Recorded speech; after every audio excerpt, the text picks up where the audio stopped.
साथ ही इस वीडियो के अंदर अब हम विचार नवनीत का जो दूसरा भाग है, राष्ट्र और उसकी समस्याएं, इसके तहत अब हम 16वें अध्याय पे बात कर रहे हैं।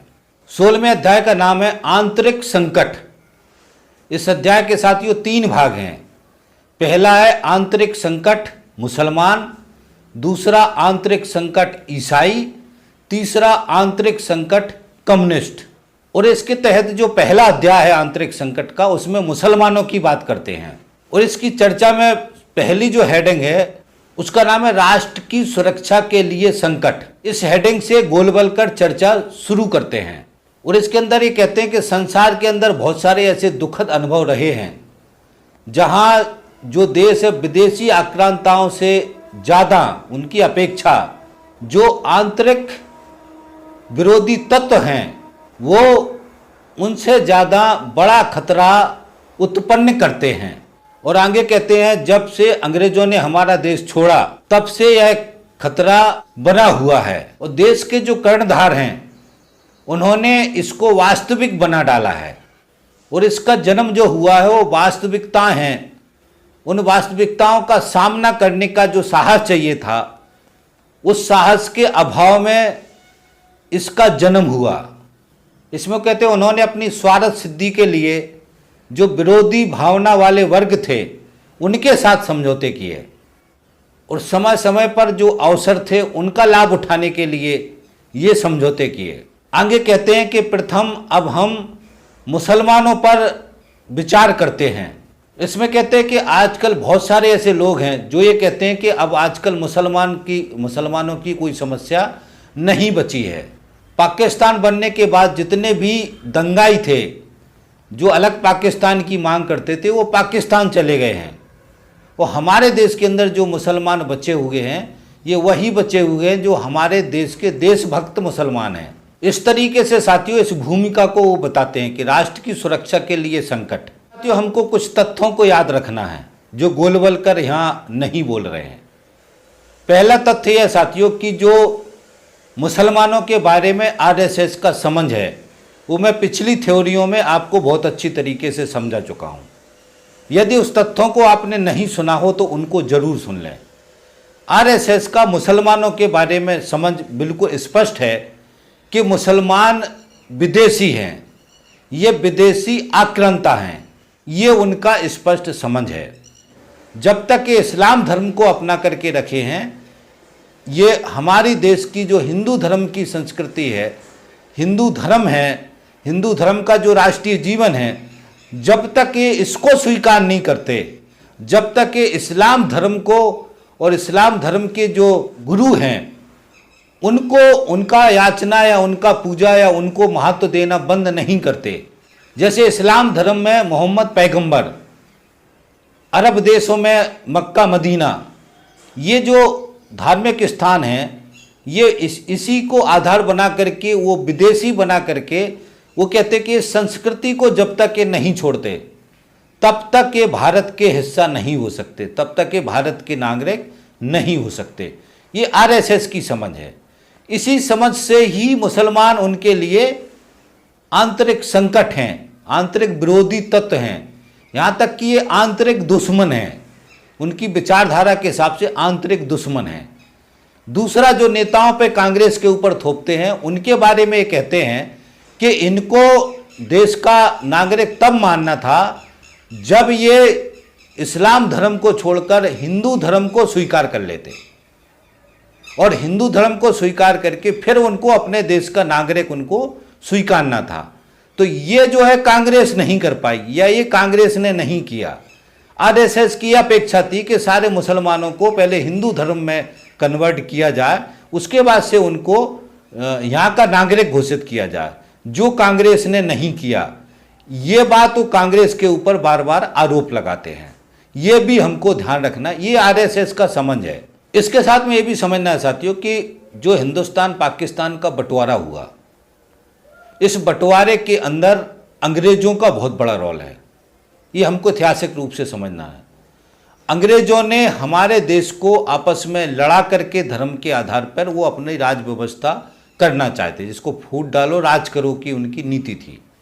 और उन्होंने मुसलमान नेताओं को आगे बढ़ाने का कोशिश किया और हिंदू समाज के कुछ लोगों को आगे बढ़ाने का कोशिश किया और दोनों को आपस में लड़वाया, दोनों का टकराव कराया ताकि धर्म का लड़ाई प्रमुख हो जाए।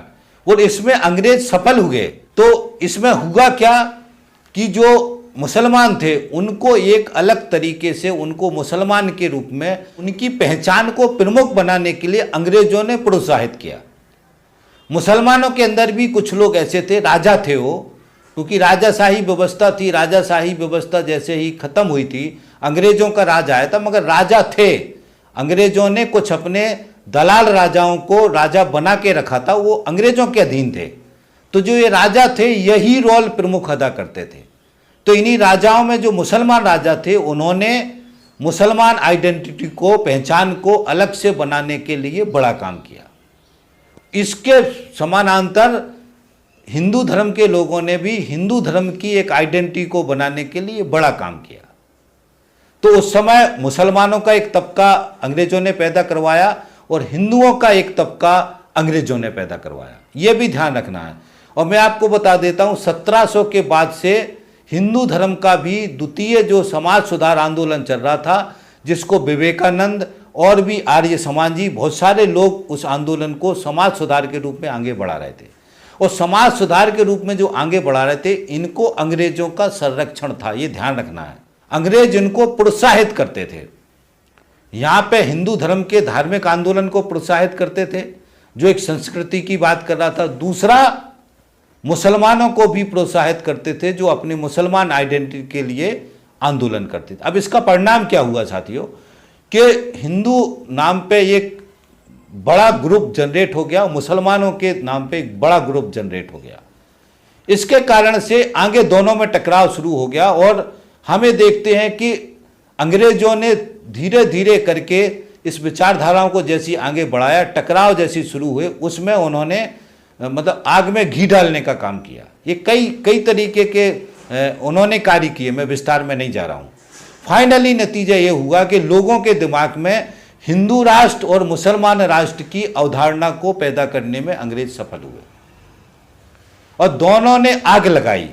अब इसका प्रमुख रूप से जो हमें देखते हैं कि इसमें बड़ा जो रोल था वो आरएसएस का था।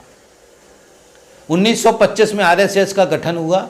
इसके पहले भी जो आर्य समाज का जो आंदोलन चल रहा था या विवेकानंद का जो आंदोलन चल रहा था, उसी आंदोलन में से कुछ लोग निकले और निकल करके उन्होंने हिंदू राष्ट्र की अवधारणा या हिंदू राष्ट्र का पुनः पैदा करने के लिए एक योजना, एक विचार को पैदा किया।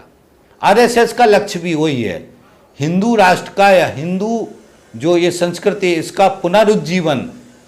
गोलवलकर भी बहुत जगह बोल रहे कि हम पुनरुज्जीवन मतलब दोबारा इसको जीवन देना, हिंदू राष्ट्र की अवधारणा को दोबारा जीवन देना, ये लक्ष्य है आरएसएस का।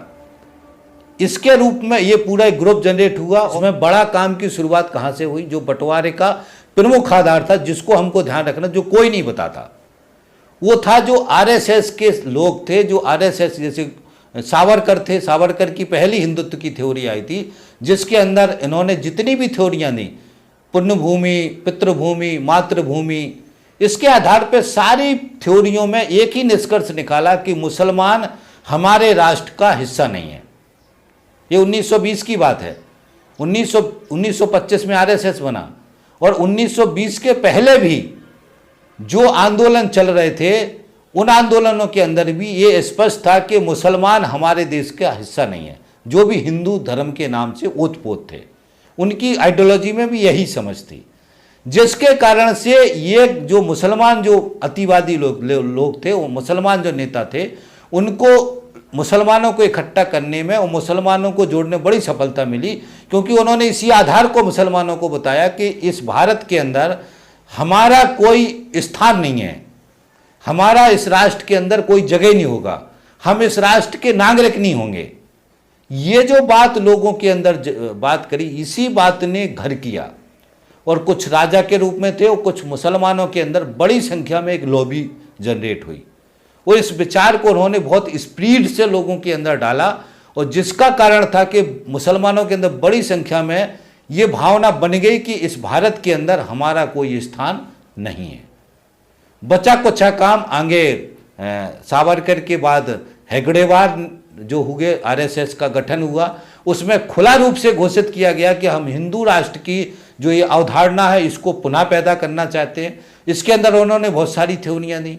उसी समय फांसीवादी जो हिटलर का मुसोलिनी का राज चल रहा था, उस थ्योरी को आरएसएस ने कॉपी किया और उस थ्योरी के माध्यम से हमारे देश के अंदर फांसीवादी विचार से इस हिंदू राष्ट्र की अवधारणा को लागू करने के लिए उन्होंने सारी थ्योरियों को जनरेट किया।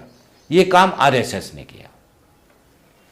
फिर उन्होंने गोलवलकर ने 1938 में हम या हमारी राष्ट्रीयता की परिभाषा की किताब लिखी।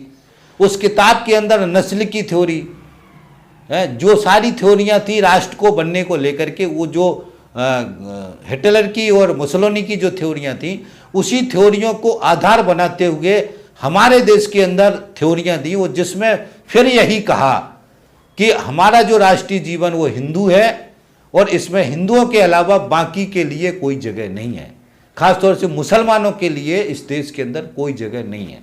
ये 1938 का बात है।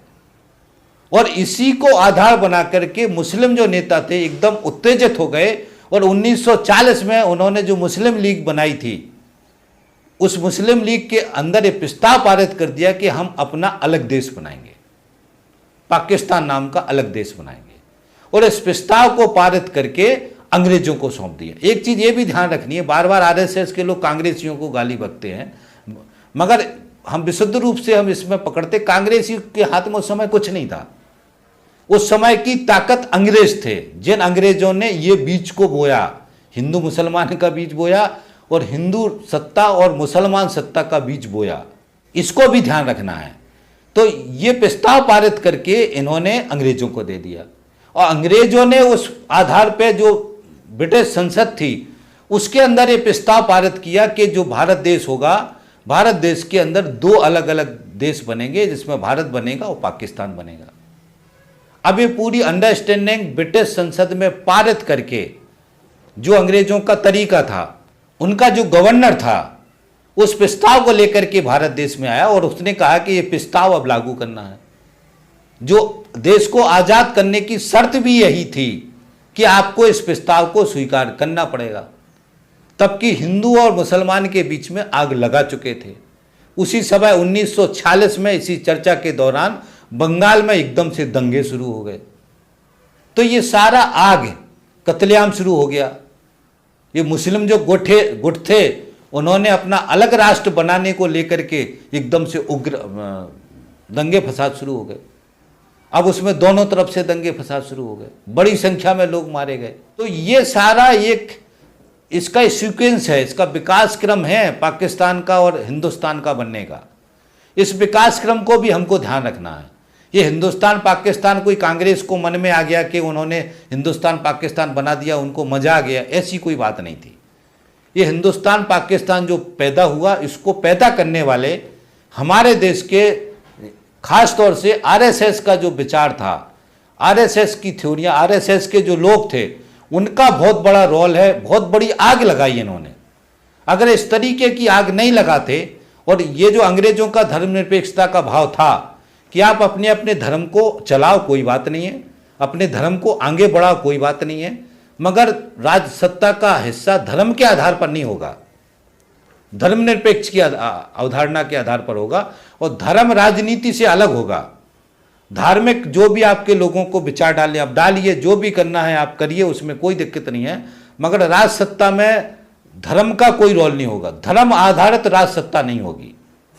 ये जो कॉन्सेप्ट अंग्रेज लेकर के आए थे, इसी कॉन्सेप्ट के साथ में कांग्रेस शामिल हो गई। इसी कॉन्सेप्ट को यदि आरएसएस स्वीकार कर लेता या आरएसएस के जो हिंदू राष्ट्र के जो भी आर्य समाज से लेकर के जो भी निकले थे, ये लोग अगर उसको स्वीकार कर लेते तो देश का बंटवारा नहीं होता। ये प्रमुख बात है जिसको हमको ध्यान रखना है। ये बात की चर्चा, कोई बंटवारे का प्रमुख आधार ये है जिसको हमको अच्छी तरीके से ध्यान रखना। फिर इसमें बहुत सारी अराजकता पैदा हुई, हिंदू मुसलमान के दंगे हुए, बहुत ही दुखद पक्ष हुआ, बहुत सारी लोगों की जानें गई। जो इस दुखद जो निर्णय था, जो इस पूरी विचार थी, इस विचार का ये विकृत रूप था, जो बंटवारे के समय प्रदर्शित हुआ और उसके आगे आगे तक हमारे देश, आज भी हमारा देश इसको भुगत रहा है। तो इस विकास क्रम को भी हमको ध्यान रखने की जरूरत है। जो आरएसएस इस पूरे समझ को, तो आरएसएस क्यों बताएगा, क्योंकि उसने तो पैदा किया, वो हिंदू मुसलमान के नाम पे बंटवारा करना चाहता था। एक चीज और ध्यान रखना है, आरएसएस ने और आरएसएस के समानांतर जो भी लोग रहे हैं इस विचार के साथ में, इन्होंने हमेशा हिंदू मुसलमान का जो लड़ाई था, हिंदू मुसलमान का जो संघर्ष था, उसको तीखा किया, उसको तेज किया। इसलिए हम देखते हैं कि 1925 या उसके और पहले से भी देश अंग्रेजों के संघर्ष के समय भी हमेशा हिंदू मुसलमान का विवाद कराने का कोशिश आरएसएस ने किया। और जो आरएसएस के साथ में जो लोग थे, जो भी हिंदूवादी ताकतें थीं, उन्होंने हमेशा मुसलमानों को एक दुश्मन के रूप में ट्रीट किया और आज भी वो दुश्मन के रूप में, गोलबलकर भी दुश्मन के रूप में ट्रीट किए। तो ये जो संघर्ष है ये हमेशा मुसलमानों के खिलाफ चला। और हम विकास क्रम में भी देखते हैं कि राम मंदिर का जो आंदोलन था, ये आरएसएस ने और जो हिंदूवादी ताकतें थी उनका विधिवत एक योजना था कि धर्म के आधार पर वर्गीकरण करना, धर्म की चेतना लोगों के अंदर पैदा करना, धर्म से नस्लीय चेतना लोगों के अंदर पैदा करना है, जिसका काम आरएसएस ने किया बहुत ही व्यवस्थित तरीके से। 100 साल लगे उनको ये करने में। और राम मंदिर का आंदोलन इसका प्रमुख टूल था, जिस आंदोलन ने हिंदू मुसलमान के अंदर घृणा पैदा कराने में बहुत ही महत्वपूर्ण योगदान हुआ। क्योंकि हमारे देश का जो हिंदू है राम को आदर्श मानता है, और राम को आदर्श बना करके, राम के मंदिर का रूप को आदर्श बना करके मुसलमानों को दुश्मन बना करके इस लड़ाई को आरएसएस ने करवाया। वो आरएसएस का लक्ष्य यही था कि हिंदुओं को एकजुट करना है और हिंदुओं का दुश्मन मुसलमानों को बनाना है, ताकि इससे हिंदू जो समाज है उसके अंदर नस्लीय चेतना पैदा होगी। हिंदुओं के नाम की, हिंदुत्व की या हिंदू की जो चेतना है वो धर्म के आधार पर, धर्म विशेष की चेतना जागृत होगी, जिससे हम फिर हिंदू राष्ट्र को कायम कर पाएंगे।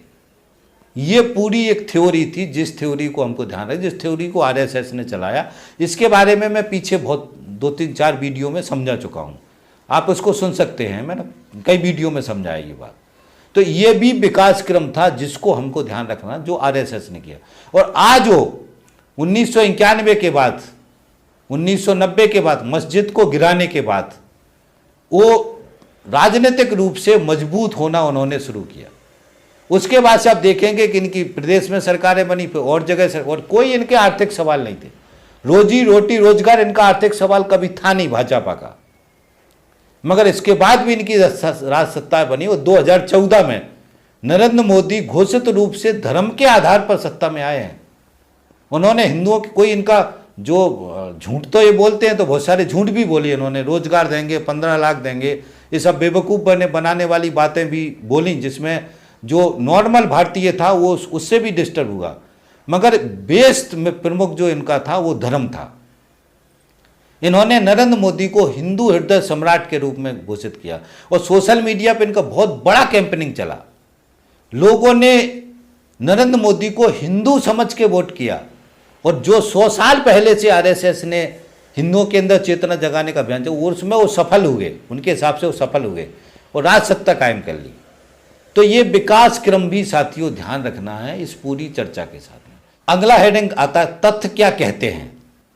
इसमें वही समझाते हैं कि ये जो पाकिस्तान, जो यहाँ की सरकार कह रही है कि जो उपद्रवी तत्व थे वो पाकिस्तान चले गए, मगर वो कहते हैं कि नहीं, जो मुसलमान थे बड़ी संख्या में यहाँ पर रह गए हैं, ये वही लोग हैं जो पाकिस्तान के जो लोग हैं उनके समर्थक हैं। ये भले ही हमारे देश में रह गए हैं मगर ये पाकिस्तान के समर्थक हैं और ये पाकिस्तानी तत्व हैं जो हमारे देश में हैं। जिसमें कहते हैं कि विभाजन के पूर्व संविधान सभा के चुनाव हुए थे जिसका आधार विभाजन था, और वो कहते हैं कि विभाजन, कांग्रेस वहाँ हारी और विभाजन के लिए यहाँ के मुसलमानों ने वोट किए। इसलिए इससे वो जस्टिफाई करती कि ये जो है पाकिस्तानी जो विचार है, पाकिस्तानी जो तत्व है इनके दिमाग में, ये है मुसलमान के नाम पे जो राष्ट्र है उसके बनाने के लिए इनके दिमाग में आज भी है, उस समय जो समझाते हैं।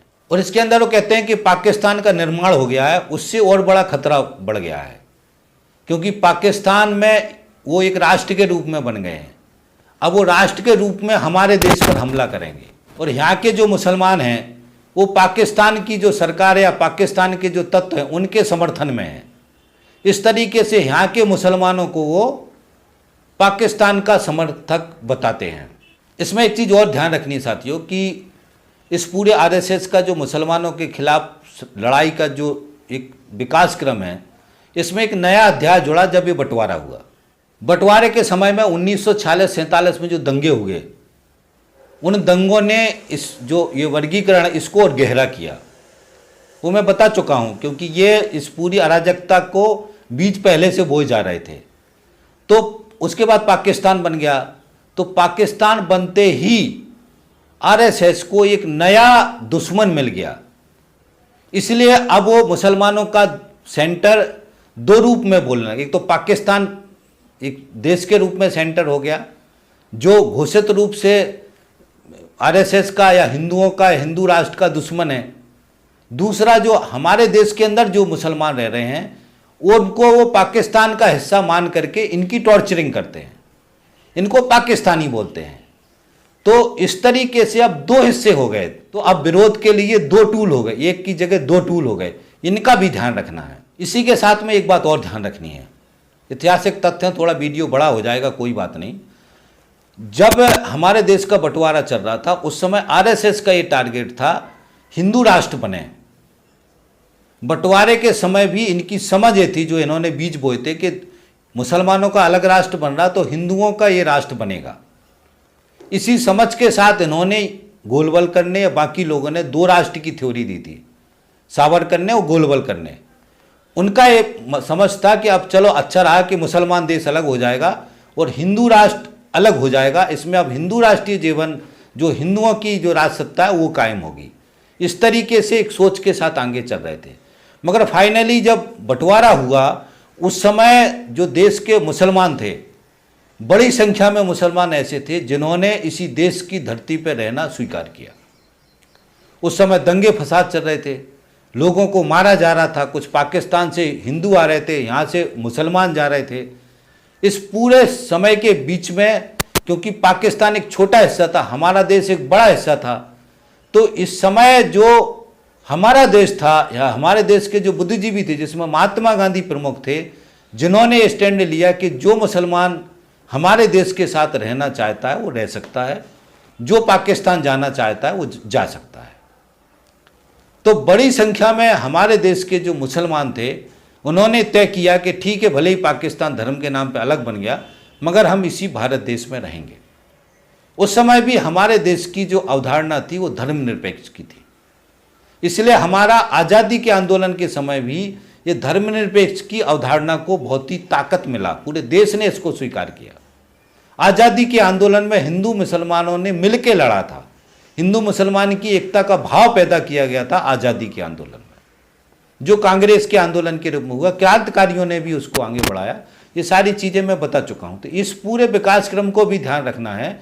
इस कारण से आरएसएस महात्मा गांधी के ऊपर भयंकर तरीके से चढ़ गया था, क्यों आरएसएस का जो सपना था वो पूरा नहीं हुआ। बड़ी संख्या में मुसलमान, हमारे देश में वैसे ही मुसलमानों की संख्या ज़्यादा थी, बड़ी संख्या में मुसलमान इसी देश में रुक गए और उन्होंने इसी धरती को अपनी मातृभूमि मान करके, अपना देश मान करके इसी देश में रहने का फैसला किया। उस समय उनको ऑप्शन था कि मुसलमान पाकिस्तान जा सकते थे। जो हमारे देश के मुसलमान हैं इन्होंने इसी धरती को पर रहना स्वीकार किया। ये बात भी हमको ध्यान रखना, जिसके कारण से आरएसएस ने बाद में षड्यंत्र करके महात्मा गांधी का हत्या करवाया, महात्मा गांधी को मारा, गॉडसे ने मारा। और गॉडसे आरएसएस का बंदा था। आरएसएस ने आज तक उसको स्वीकार नहीं किया, मगर ये पूरी तरीके से ये प्रमाणित है कि गॉडसे आरएसएस का बंदा था। ये भी हमको ध्यान रखना। उसके बाद फिर आरएसएस ने अपने स्वरूप को बदला, फिर उसके बाद उसने राजनीतिक पार्टी बनाया, जनसंघ बनाया, फिर भारतीय मजदूर संघ बनाया, दुनिया भर के संगठन बनाए। फिर उसने एक लंबी योजना के तहत हिंदू मुसलमान का वर्गीकरण राम मंदिर से और उसके हिसाब से जनता के बड़े हिस्सों के अंदर बहुत सारे संगठन बना करके इस ध्रुवीकरण, इस चेतना को जगाने के लिए, नस्लीय चेतना को जगाने के नाम से बड़ा एक अभियान चला है। ये उसका आरएसएस का विकास क्रम है जो उन्होंने आज तक किया। इन तथ्यों को भी हमको अच्छी तरीके से ध्यान रखना है। अगली हेडिंग आती है पाकिस्तान एक सतत आक्रमण। इसके तहत गोलवलकर कहते हैं कि जो ये मुसलमान हैं, इनकी जो आक्रामक नीति वो दोहरी थी। एक तो सीधी कार्रवाई थी और ये के अंदर से कार्रवाई थी, दोहरी कार्रवाई थी। इस तरीके से कहते हैं कि ये उनकी योजना थी। और आगे कहते हैं कि एक जो फिर नेता है इसको इस तरीके से कहते हैं कि दोनों भाई हैं, दोनों भाइयों का बंटवारा हो गया, मातृभूमि को काट दिया। बहुत सारी भावनात्मक बातें यहाँ लिखते हैं, बोलते हैं, मगर इसका असल बात क्या है कि इस मातृभूमि को बंटवारा कराने के पीछे सबसे बड़ा जो कारण है, सबसे बड़ा जो रूप है वो आरएसएस है। इन्होंने आग लगाई और आग में घी डाला, जितना कर सकते थे वो किया। तो ये बात भी हमको ध्यान रखनी है। इसमें आगे ये भी कहते हैं कि जो विदेशी आक्रांता आए थे, जो हमारे देश पर राष्ट्र कायम करना चाहते थे 1200 साल से, वो 1200 साल बाद उनका पाकिस्तान का जो बना वो उनका सपना साकार हो गया कि हमारी धरती पर एक राष्ट्र उन्होंने कायम कर लिया। दूसरा एक कश्मीर वाला मुद्दा भी इसके साथ समझाते हैं कि कश्मीर के अंदर भी बंटवारा के समय जो विवाद हुआ, उस विवाद को जिस तरीके से सरकार ने बांधा, उस पर ढेरों सवाल खड़े करते हैं। और उस समय तो आरएसएस का काम सवाल ही करना था ना, आरएसएस तो कुछ कर भी नहीं सकता था, आरएसएस कहीं सत्ता में नहीं था। देश की जो जनता थी उसने आरएसएस के विचार को नकार दिया था। कांग्रेस के साथ देश का जनता था, देश का बुद्धिजीवी वर्ग था। तो ये तो आरोप लगा रहे, तो जो भी उस समय परिस्थिति के आधार पर जो बंटवारा हुआ उसको भी, कश्मीर के मुद्दे को भी वो बता रहे कि एक तरीके से देश के रूप में हमला कर रहे हैं, कश्मीर के रूप में भी जो वहाँ के तत्व हैं उनके द्वारा कश्मीर पर कब्जा करने के लिए वो लोग हमला कर रहे हैं। इस तरीके से कश्मीर समस्या पर भी अपने विचार बताते हैं। समस्या तो है, पैदा हुई, इसी विकास क्रम में पैदा हुई, ये हमको ध्यान रखना है।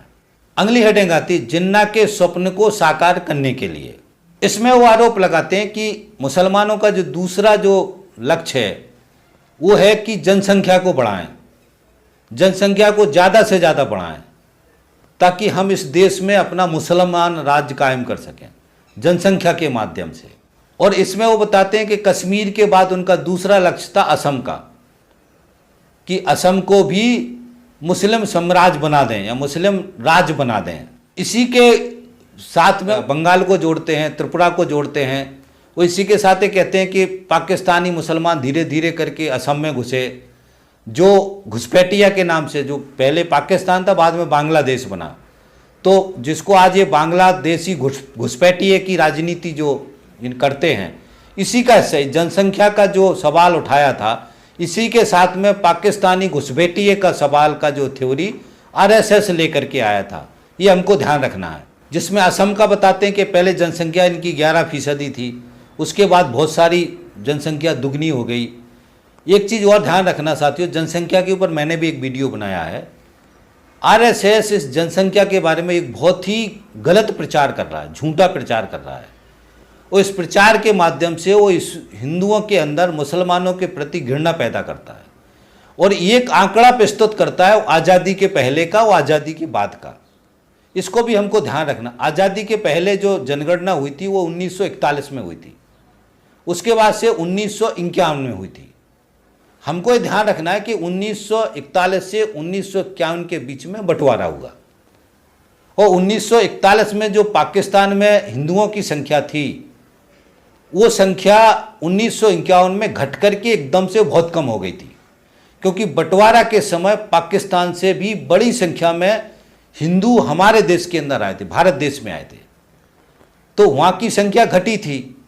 तो 1951 में जो संख्या कम हुई, अब उस जनगणना के आधार से वो ये बताने की कोशिश करते हैं कि देखो पाकिस्तान के अंदर मुसलमानों ने जो है, जो हिंदू थे उनको मुसलमान बना दिया, यानी धर्म परिवर्तन कराया जबरन।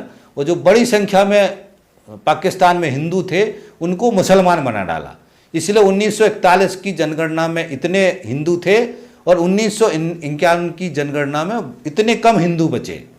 ये प्रचार आरएसएस करता है, तब कि ये प्रचार आरएसएस का गलत है। इस प्रचार इसलिए हिंदुओं की संख्या कम हुई जनगणना के आधार पर, क्योंकि वहाँ से बड़ी संख्या में हिंदुओं का पलायन हुआ भारत देश के अंदर, क्योंकि वहाँ से मुस्लिम राष्ट्र घोषित हो गया था। तो बड़ी संख्या में हिंदू जो परिवार थे वो भारत देश में आए।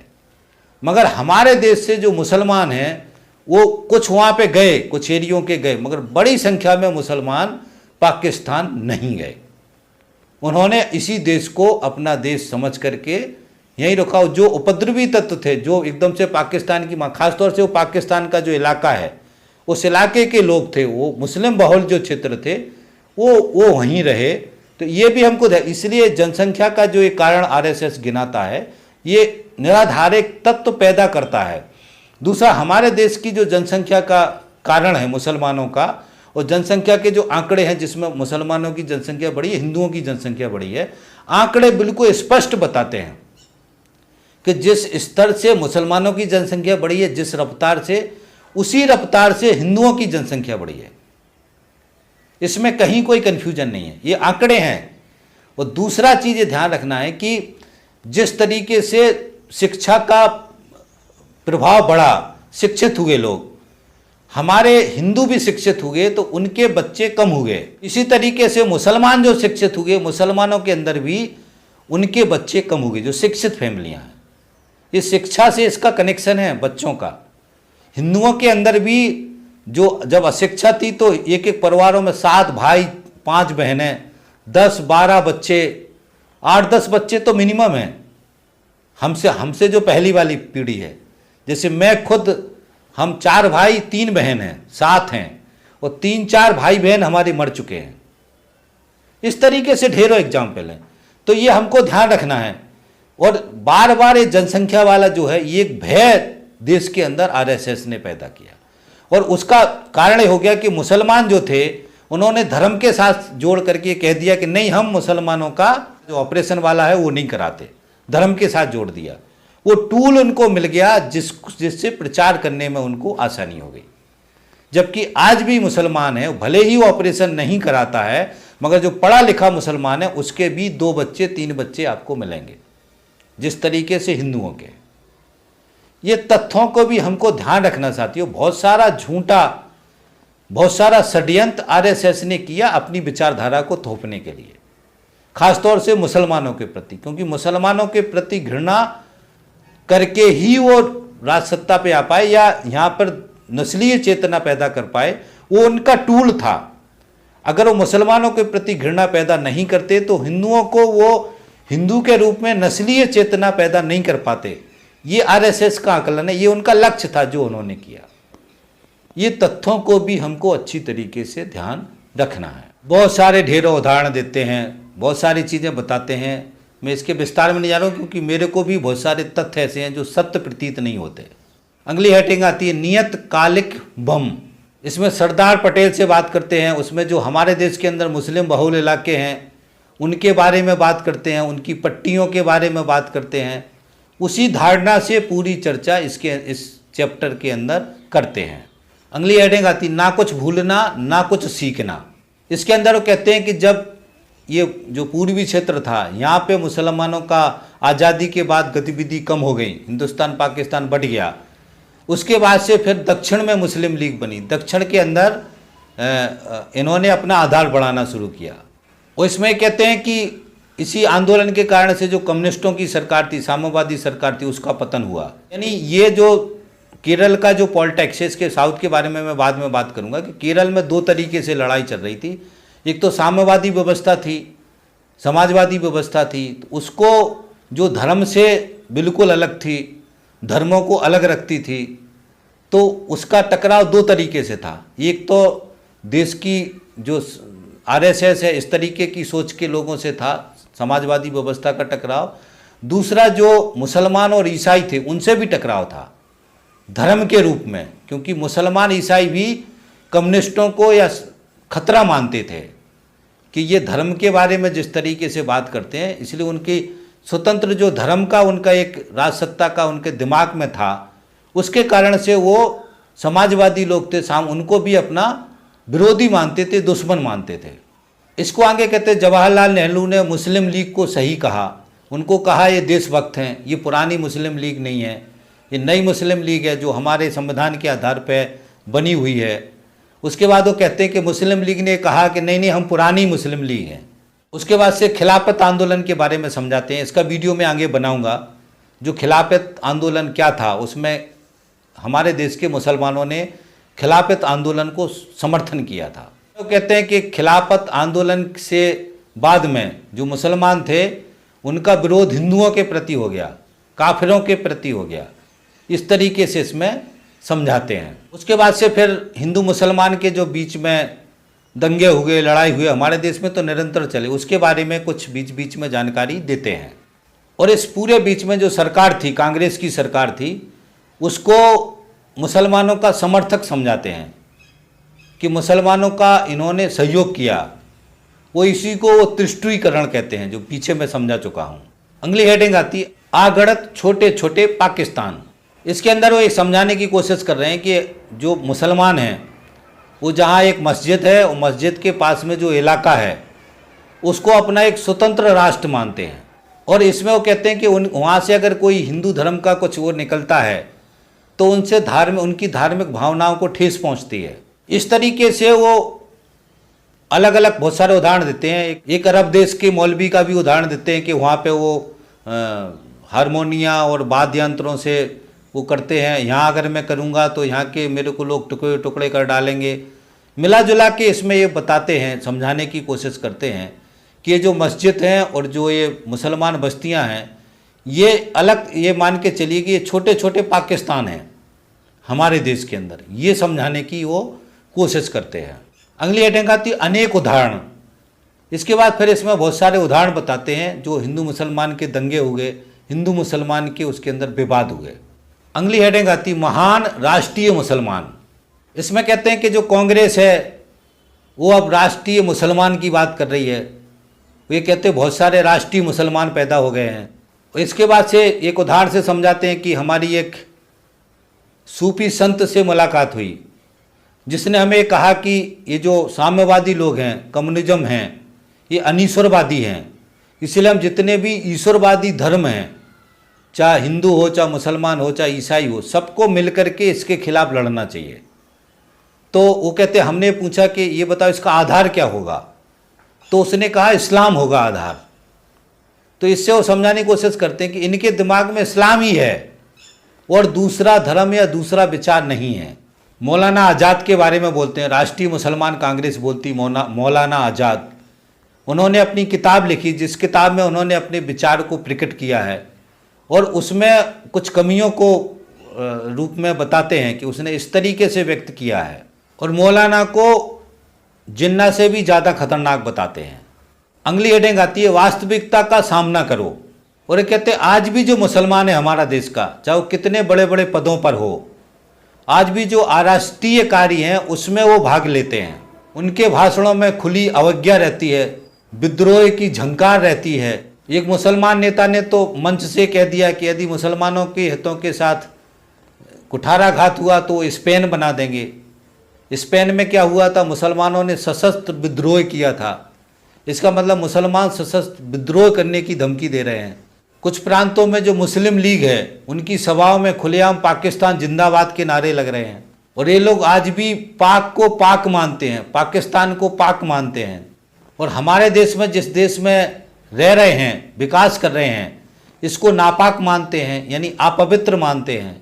इस तरीके के जो बात करने वाले लोग हैं इनको क्या भूमिपुत्र कहा जा सकता है या इनको लोग भूमिपुत्र कहते हैं? वो अंत में कहते हैं ये आत्मघाती धारणा है, इसको तुरंत रोका जाना चाहिए और राष्ट्र की सुरक्षा और समग्रता के हितों को सर्वोच्च स्थान देते हुए स्थिति की कठोर वास्तविकता को दृढ़तापूर्वक ग्रहण करें।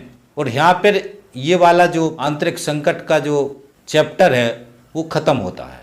इसमें साथ ही उन तथ्यों को फिर से याद रखना जो मैंने विकास क्रम में समझाए थे। आरएसएस विकास क्रम को झुटलाता है। विकास क्रम में धर्म आधारित राजसत्ताएं जो थीं पूरे दुनिया के अंदर खत्म हुई नई पूंजीवादी व्यवस्था का जन्म हुआ। दो तरीके की व्यवस्था पैदा हुई दुनिया में, राजाशाही खत्म होकर के पूंजीवादी व्यवस्था, राजाशाही खत्म होकर के समाजवादी व्यवस्था। कुछ देशों में समाजवादी व्यवस्था पैदा हुई, कुछ देशों में पूंजीवादी व्यवस्था पैदा हुई। हमारे देश में राजाशाही व्यवस्था खत्म होकर के पूंजीवादी व्यवस्था पैदा हुई। रूस के अंदर राजाशाही व्यवस्था खत्म होकर के समाजवादी व्यवस्था पैदा हुई। तो ये विकास क्रम था जिसको आरएसएस, गोलवलकर, सावरकर सब झुठलाते हैं, इसकी चर्चा नहीं करते हैं, तबकि ये बहुत ही महत्वपूर्ण बात है। इसलिए हमारा राष्ट्र बना उस समय, इसलिए राष्ट्र की चर्चा हुई। राष्ट्र की चर्चा हर जगह नहीं होगी, राष्ट्र बन गया। अभी जो राष्ट्र बन गया ये सदियों तक चलेगा, कई सदियों तक चलेगा अगर कोई अराजकता नहीं हुई तो राष्ट्र बनने की वो प्रक्रिया थी, विकास क्रम में, मानव इतिहास के विकास क्रम में नए राष्ट्र बनने का इतिहास था वो। हमारे देश के आधार पर भी समझना कि यदि धर्म आधारित राज्य व्यवस्था रहती, लोकतांत्रिक व्यवस्था नहीं आती, या हमारे देश में अंग्रेज नहीं आते, हमारे देश को अंग्रेजों ने इकट्ठा किया, लाख उन्होंने गड़बड़ किया, मगर एक काम था जो सही किया। यदि अंग्रेज हमारे इस पूरी धर्माधारित राज सत्ताओं को खत्म करके एक राष्ट्र के रूप में पूरे देश को नहीं बनाते तो हमारा देश कई अलग अलग धर्मों के कई राष्ट्र होता। ये बिल्कुल बिल्कुल स्पष्ट है। जो हिंदू राष्ट्र की व्यवस्था थी, जो भूमि उनके कब्जे में थी, वो अपना राष्ट्र वहाँ कायम कर रहे थे।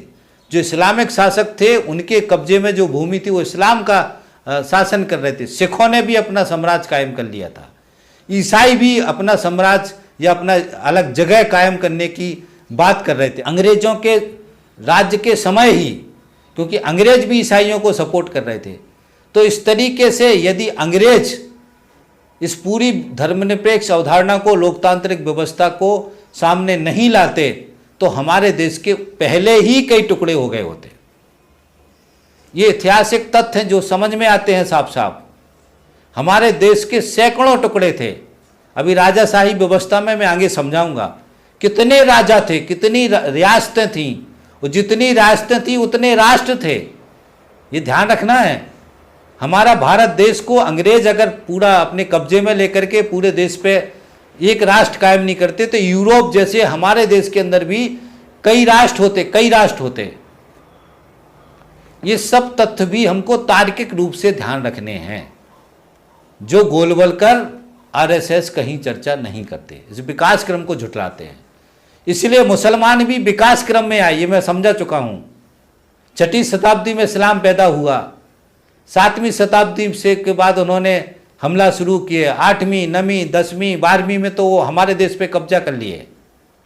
तो इसी विकास क्रम में ये विचार पैदा हुआ हमारे देश के अंदर। अंग्रेज आए, ईसाई विचार आया, तो इसी विकास क्रम में अंग्रेज पैदा हुए। विकास क्रम में जो चीज़ें पैदा हो जाती हैं वो चीज़ें कभी नष्ट नहीं होती, खासतौर से विचार कभी नष्ट नहीं होते। दुनिया में जितने भी विचारधाराएं हैं, सारी विचारधाराएं कई हजार साल से जिंदा हैं, जो जब से पैदा हुई हैं तब से जिंदा हैं।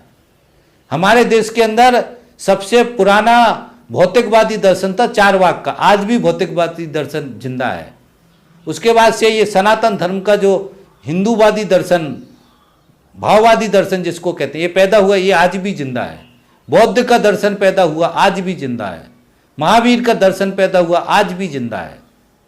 तो जो विचार पैदा होते हैं वो कभी इतिहास में विकास क्रम में मरते नहीं हैं।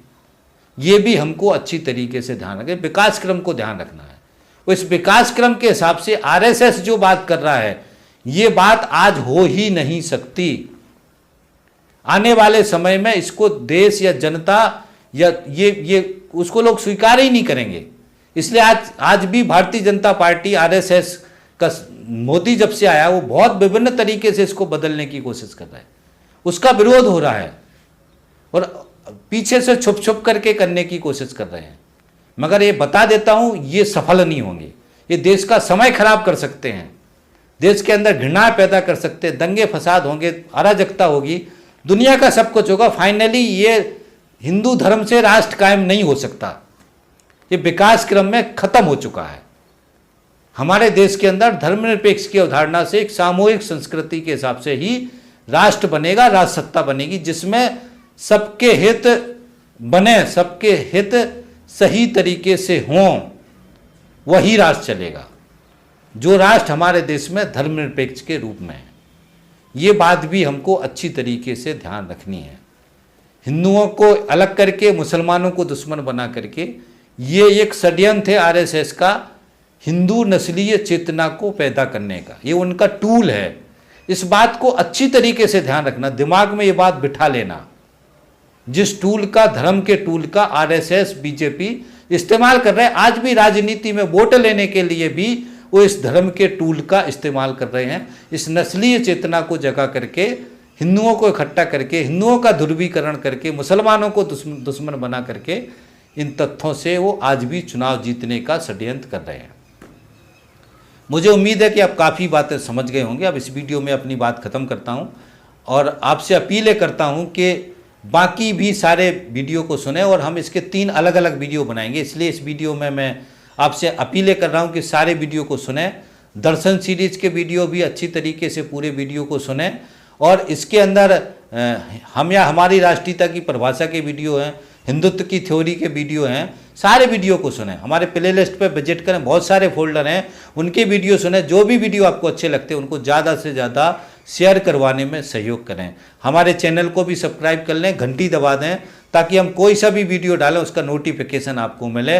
आप हमारे साथ जुड़ जाएं और जो भी वीडियो डालें उसको सबसे पहले आपको मिले और आप उसको सुन सकें। सुनने के बाद ज़्यादा से ज़्यादा शेयर करवाने में सहयोग कर सकें।